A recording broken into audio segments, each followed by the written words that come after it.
Assalamualaikum warahmatullahi wabarakatuh. Perkenalkan, nama saya Laila Aziza dengan NPM 211201121 dari mata kuliah Hukum Perikatan dengan dosen pengampu Ibu Siti Nurhasana, SHMH.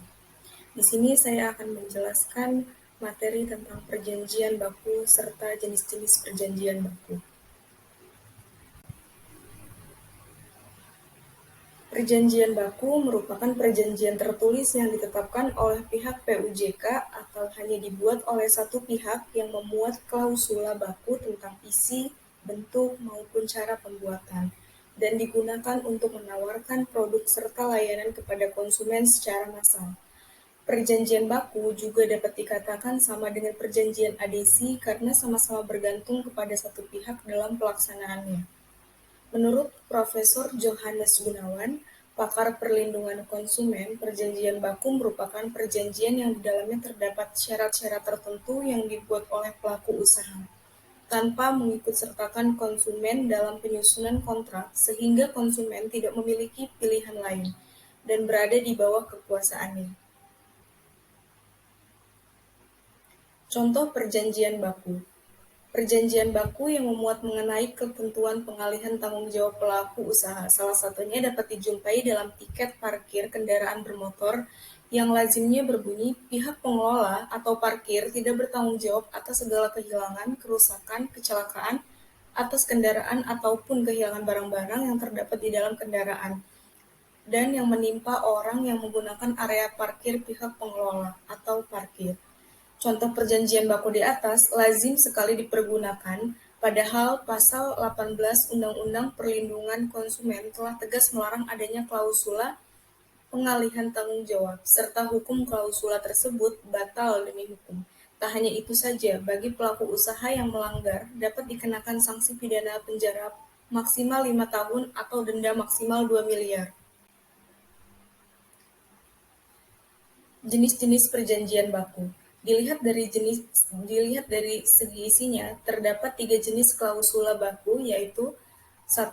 Penghapusan atau pengurangan tanggung jawab terhadap akibat-akibat hukum, misalnya ganti rugi akibat wan prestasi, pembatasan atau penghapusan kewajiban sendiri.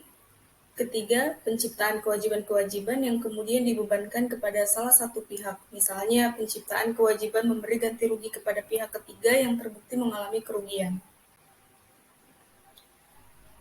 Selanjutnya terdapat dasar hukum perjanjian baku. Menurut pasal 1 angka 10 Undang-Undang Nomor 8 Tahun 1999 tentang perlindungan konsumen, yang dimaksud dengan perjanjian baku adalah setiap aturan atau ketentuan syarat-syarat yang telah dipersiapkan atau ditetapkan terlebih dahulu secara sepihak oleh pelaku usaha yang dituangkan dalam suatu dokumen atau perjanjian yang mengikat dan wajib dipenuhi oleh konsumen.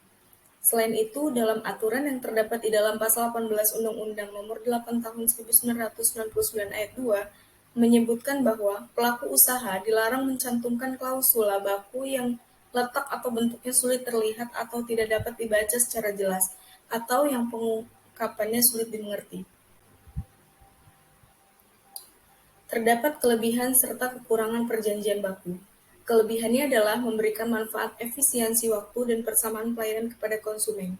Kekurangannya adalah konsumen tidak mempunyai kesempatan untuk negosiasi dan menentukan isi perjanjian sehingga pilihannya hanya menerima atau meninggalkan. Selanjutnya terdapat syarat-syarat perjanjian baku.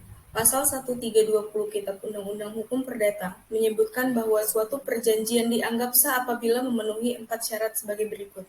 1. Adanya kesepakatan untuk mengikatkan dirinya. 2. Kecakapan untuk membuat suatu perikatan. 3. Berdasarkan hal-hal tertentu. 4. Berdasarkan suatu sebab hal yang halal.